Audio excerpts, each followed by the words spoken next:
എല്ലാവർക്കും നമസ്കാരം. പുതിയൊരു വീഡിയോയിലേക്ക് എല്ലാവർക്കും സ്വാഗതം. ഇന്ന് രാവിലെ മുതൽ ന്യൂസ് ചാനലുകളിലൊക്കെ കാണുന്നവർക്കറിയാം, വളരെ സങ്കടകരമായിട്ടൊരു വാർത്തയാണ്. ഒരു 13-കാരിയായ ആസാം സ്വദേശിയെ തിരുവനന്തപുരം കഴക്കൂട്ടത്ത് നിന്നും ഇന്നലെ രാവിലെ മുതൽ കാണാതായ വിവരം. ഞാൻ ഈ വീഡിയോ ചിത്രീകരിക്കുന്നത് ഉച്ച കഴിഞ്ഞ് 3 മണിക്കാണ്. ഇതേവരെ ആ പെൺകുട്ടിയെ കണ്ടെത്തുവാൻ കഴിഞ്ഞില്ല എന്നുള്ളത് നിർഭാഗ്യകരമായിട്ടുള്ളൊരു കാര്യമാണ്. ഏകദേശം 24 മണിക്കൂർ കഴിഞ്ഞ് പോലീസിനെ സംബന്ധിച്ച് അവരുടെ ഗോൾഡൻ അവർ ഒക്കെ കഴിഞ്ഞിരിക്കുകയാണ്. ഈ പെൺകുട്ടിയെ കണ്ടെത്താൻ കഴിയട്ടെ എന്നാണ് എല്ലാവരുടെയും പ്രാർത്ഥന.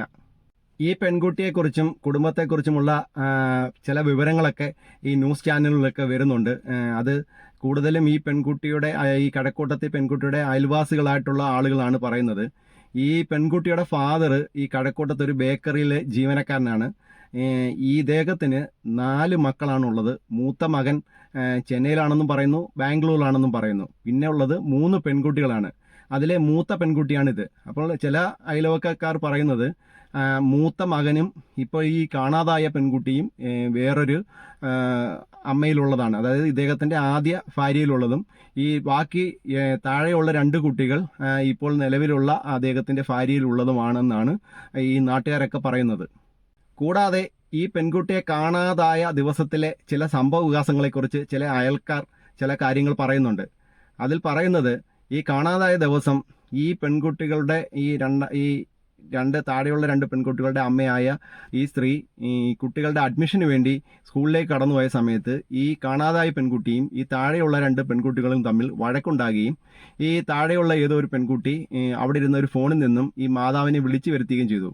ഈ മാതാവ് വീട്ടിലേക്ക് കടന്നു വന്ന് ഈ കാണാതായ പെൺകുട്ടിയെ മർദ്ദിച്ചു എന്നാണ് അവിടുത്തെ നാട്ടുകാർ പറയുന്നത്. അപ്പോൾ ഇവർക്കെല്ലാം ആസാം ഭാഷ മാത്രമേ അറിയത്തുള്ളൂ. അതുകൊണ്ട് ഇവർ വഴക്ക് കൂടുന്നതും ഈ ബഹളങ്ങളൊക്കെ ഉണ്ടാകുന്നത് ആസാം ഭാഷയിലായതുകൊണ്ട് അവിടുത്തെ നാട്ടുകാർക്ക് ഇത് കൃത്യമായിട്ട് മനസ്സിലാക്കാൻ സാധിക്കുന്നില്ല എന്നുള്ളതാണ് ഏറ്റവും പ്രധാനപ്പെട്ട ഒരു കാര്യം. കൂടാതെ ഈ നാട്ടുകാർ പറയുന്നത്, ഈ സ്ത്രീ നിരന്തരം ഈ കുട്ടികളുമായിട്ട് കലഹിക്കാറുണ്ട്, ഈ കുട്ടികളെ ഉപദ്രവിക്കാറുണ്ട്, കൈ കിട്ടുന്ന സാധനങ്ങളൊക്കെ എടുത്ത് അടിക്കാറുണ്ടെന്ന് പറയുന്നു.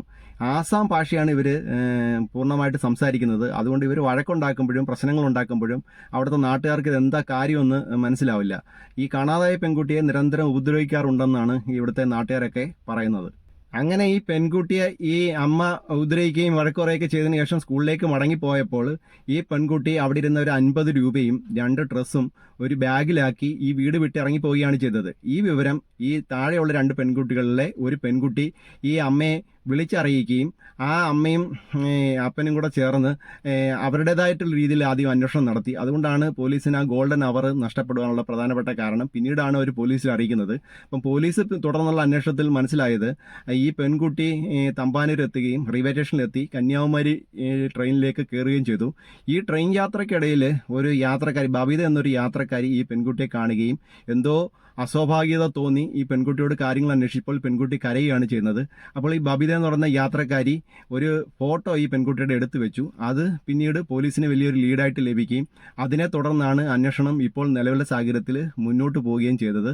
ഇപ്പോൾ അന്വേഷിച്ച് വന്നപ്പോൾ ഇത് കന്യാകുമാരിയിൽ എത്തിച്ചേർന്നിട്ടില്ല എന്നാണ് ഇതുവരെയുള്ളൊരു വിവരമായിട്ട് ലഭിച്ചിരിക്കുകയും ചെയ്യുന്നത്. നിലവിൽ ഇതുവരെ പോലീസിനെ ആശയക്കുഴപ്പത്തിലാക്കുന്ന ഒരു വലിയൊരു പ്രശ്നമുണ്ട്. അതായത് ഈ യാത്രക്കാരിയായ ബബിത എടുത്ത ഫോട്ടോയാണ് ഈ പോലീസുകാർക്ക് വലിയൊരു ലീഡായിട്ട് കിട്ടിയത്. അതിന് ശേഷം കിട്ടുന്ന ലീഡുകളൊക്കെ ഈ വഴിയിലുള്ള CCTV ക്യാമറയിൽ നിന്നൊക്കെയാണ് ഈ പെൺകുട്ടിയുടെ ചിത്രങ്ങൾ കിട്ടിയിരിക്കുന്നത്. ഈ ഇന്ത്യൻ റെയിൽവേ എന്ന് പറയുന്ന വലിയൊരു പൊതുഗതാഗത സംവിധാനത്തിൻ്റെ ഒരു ഏറ്റവും വലിയൊരു പോരായ്മ എന്ന് പറഞ്ഞാൽ ഈ ട്രെയിനിൻ്റെ ഉള്ളിലെങ്ങും CCTV ഇല്ല എന്നുള്ളതാണ് ഏറ്റവും ബുദ്ധിമുട്ടിക്കുന്ന ഒരു കാര്യം.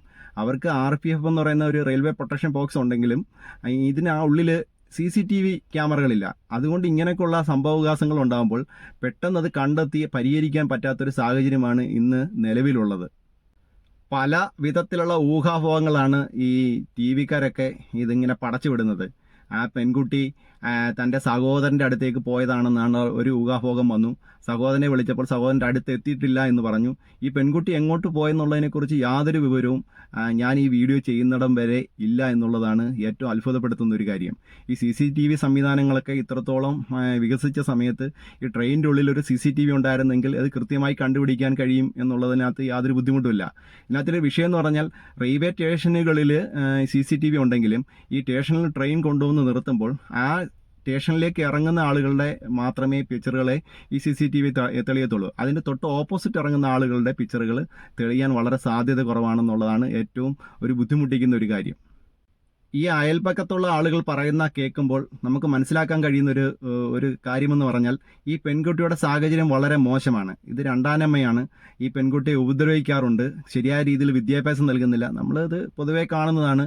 അന്യസംസ്ഥാനത്തൊക്കെ ഇങ്ങനാണ്, വളരെ റാഷായിട്ടാണ് മാതാപിതാക്കൾ ഈ കുട്ടികളോട് പെരുമാറുന്നത്. അവിടെ വിദ്യാഭ്യാസത്തിൻ്റെ കുറവുണ്ട്, അങ്ങനെയൊക്കെയുള്ള വലിയ വിഷയങ്ങളുണ്ട്. മലയാളികളുടെ ഇടയിൽ ഇങ്ങനെയുള്ള വലിയ വിഷയങ്ങൾ ഇല്ല എന്നാണ് എനിക്ക് തോന്നുന്നത്. എന്നാലും ചിലയിടങ്ങളിൽ ഒറ്റപ്പെട്ട സ്ഥലങ്ങളിലൊക്കെ ഉണ്ട്. മദ്യത്തിനും മയക്കുമരുന്നിനൊക്കെ അടിമയായ ആളുകൾക്കിടയിലൊക്കെ ഇതൊക്കെ ഉണ്ട്. ബാക്കിയുള്ളവരൊക്കെ കുഞ്ഞുങ്ങളെ ട്രീറ്റ് ചെയ്യുന്നത് വളരെ കാര്യമായിട്ട് തന്നെയാണ്. ഈ ഇത്രയും ചെറിയ പ്രായത്തിൽ ഒരു 13 വയസ്സുള്ള ഒരു പെൺകുട്ടിയെ ഇത്ര ക്രൂരമായിട്ട് ഉപദ്രവിക്കുക എന്നൊക്കെ പറയുമ്പോൾ അവർക്ക് മാനസികമായിട്ട് വളരെയേറെ തളർച്ച ഉളവാക്കുന്ന ഒരു സംഭവമാണ്. അപ്പോൾ അവർ അവിടെ സെക്യൂർ അല്ല എന്ന് തോന്നുമ്പോൾ അവർ സെക്യൂർ ആയിട്ടുള്ള ഒരു സ്ഥലത്തേക്ക് മാറാനുള്ള ടെൻഡൻസി അവിടെ മാനസികാവസ്ഥയിൽ ഉണ്ടാവും. അപ്പോൾ ഈ പെൺകുട്ടിക്ക് ഉണ്ടായിരിക്കുന്ന മാനസികാവസ്ഥ ഉണ്ടായതെന്ന് തോന്നുന്നത് ഈ പെൺകുട്ടിയുടെ സഹോദരൻ്റെ അടുത്തേക്ക് പോകാം എന്നുള്ള ധാരണയായിരിക്കാം. അതിലൊരു പ്രധാനപ്പെട്ട ഒരു പ്രശ്നം, ഈ പെൺകുട്ടിക്ക് ഭാഷ അറിയില്ല, ഈ പെൺകുട്ടിയുടെ കയ്യിൽ പണമില്ല യാത്ര ചെയ്യാൻ, ഒരു നേരത്തെ ഭക്ഷണം കഴിക്കാനുള്ള ഇതില്ല. അപ്പോൾ അന്നേരം ഉണ്ടായ ദേഷ്യത്തിലായിരിക്കാം, അല്ലെങ്കിൽ എന്തെങ്കിലും ആ ഒരു മാനസികാവസ്ഥയിൽ ആ ഒരു രീതിയിലേക്ക് ചിന്തിച്ചതായിരിക്കാം. എന്തായാലും ഇതൊരു ശുഭ അന്ത്യത്തിൽ ചെല്ലണം എന്നാണ് എല്ലാവരും ആഗ്രഹിക്കുന്നത്. അങ്ങനെ തന്നെ ആയിത്തീരട്ടെ എന്ന് ആഗ്രഹിക്കുകയും ചെയ്യുന്നു, വിശ്വസിക്കുകയും ചെയ്യുന്നു.